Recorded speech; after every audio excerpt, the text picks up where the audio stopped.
Saudara yang kekasih dalam nama Yesus, mari kita membuka Lukas pasal 5 ayat 1 sampai 11. Di sini kita akan melihat Petrus yang diberkati Tuhan, Petrus yang menerima mujizat Tuhan di dalam hidupnya. Apakah yang diperbuat oleh Petrus menerima kuasa Tuhan, menerima mujizat Tuhan ini? Prinsip yang dipakai Petrus ini masih boleh kita pakai sekarang ini. Mari kita membaca dalam Lukas pasal 5 ayat 1 sampai 11. Kita membaca bersama-sama. Pada suatu kali Yesus berdiri di pantai Danau Genesaret, sedang orang banyak mengerumuni dia hendak mendengarkan firman Allah. Ia melihat dua perahu di tepi pantai. Nelayan-nelayannya telah turun dan sedang membasuh jalannya. Ia naik dalam salah satu perahu itu, yaitu perahu Simon, dan menyuruh dia supaya menolakkan perahunya sedikit jauh dari pantai. Lalu ia duduk dan mengajar orang banyak dari atas perahu.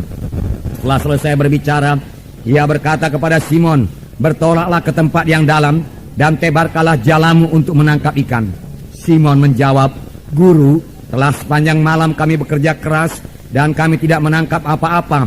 Tetapi karena engkau menyuruhnya, aku akan menebarkan jala juga." Dan setelah mereka melakukannya, mereka menangkap sejumlah besar ikan, sehingga jala mereka mulai koyak. Dan mereka itu datang.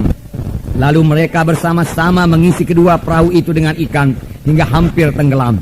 Ketika Simon Petrus melihat hal itu, ia pun tersungkur di depan Yesus dan berkata, "Tuhan, pergilah daripadaku, karena aku ini seorang berdosa." Demikian juga Yakobus dan Yohanes, anak-anak Zebedeus, yang menjadi teman Simon.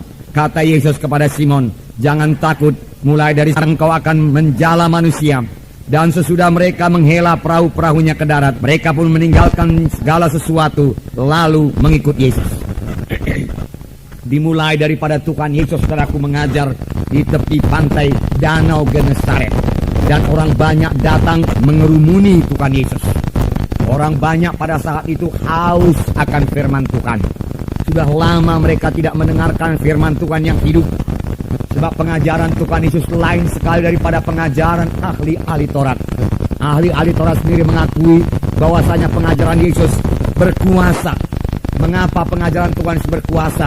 Sekarang kita mengetahui, saudaraku, pengajaran Tuhan Yesus berkuasa karena Tuhan Yesus diurapi oleh Roh Kudus.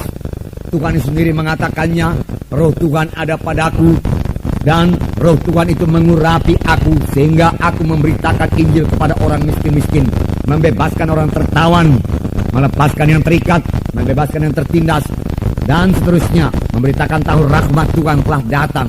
Semua ini dilaksanakan Tuhan Yesus, saudaraku, dengan kuasa Roh Kudus, dengan urapan Roh Kudus, saudaraku. Nah, kalau Tuhan Yesus melayani dengan urapan Roh Kudus, apalagi kita. Pada waktu Tuhan Yesus di bumi ini, dia melayani sebagai anak manusia. Dia tidak melayani sebagai Allah. Kalau dia melayani sebagai Allah, nggak perlu diurapi, sudah cukup kuasa.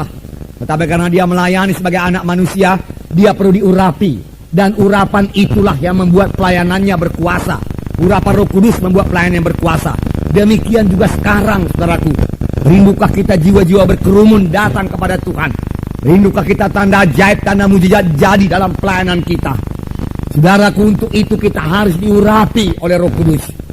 Roh Kudus yang mengurapi Yesus adalah Roh Kudus yang sama yang mengurapi kita sekarang ini. Roh Kudus tidak berubah. Roh Kudus sudah bekerja pada zaman Yesus dan bekerja pada Yesus. Roh Kudus juga bekerja pada sekarang ini, saudaraku. Kalau gereja-gereja dipenuhkan dengan Roh Kudus, berarti setiap anak-anak Tuhan dalam gereja itu dipenuhkan dengan Roh Kudus, saudaraku. Maka kita akan mengalami lagi kuasa dan mujizat Tuhan di dalam gereja kita ini. Bertambah-tambah kuasa, bertambah-tambah mujizat. Sebagai akibatnya, jiwa-jiwa akan datang terus berbondong-bondong datang kepada kebaktian kita. Sudah mulai, saudaraku, tapi belum sepenuhnya, saudaraku.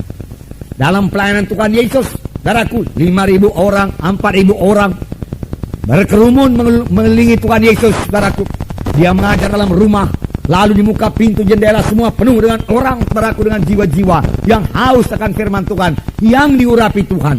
Jiwa-jiwa sekarang ini juga haus akan firman Tuhan yang hidup, firman Tuhan yang diurapi Tuhan, saudaraku. Saudaraku, kuncinya yaitu penuh dengan Roh Kudus. Puji Tuhan, saudaraku. Sekarang ini saudaraku semua kita boleh penuh dengan Roh Kudus. Dan Tuhan pun bermaksud membaptiskan kita semua dengan Roh Kudus. Sama seperti dia melarang murid-muridnya, janganlah kamu tinggalkan Yerusalem. Tunggulah perjanjian Bapa yang kamu dengar daripadaku. Karena Yohanes membaptis dengan air, tapi tidak lama lagi kamu akan dibaptis dengan Roh Kudus. Dan Tuhan Yesus menambahkan, kamu akan beroleh kuasa kelak apabila Roh Kudus turun ke atas kamu. Kamu menjadi saksi bagiku, Yerusalem, Yudea, Samaria, sehingga sampai ke ujung bumi. Jadi Roh Kudus itu kuasa. Bagi saudara yang sudah menerima Roh Kudus, biar saudara penuh tiap-tiap hari dengan Roh Kudus. Bagi yang belum menerima Roh Kudus, terimalah Roh Kudus dengan iman. Bagaimana menerimanya, saudaraku? Oh, pelajaran kita, firman Tuhan pada hari ini akan menerangkannya kepada saudara. Sebab Petrus menerima kuasa Tuhan, Petrus menerima berkat Tuhan, Petrus menerima ajaib Tuhan. Apakah yang diperbuat oleh Petrus?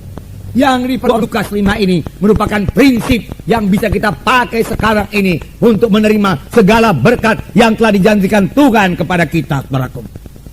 Nah, saudaraku yang kasih dalam nama Yesus.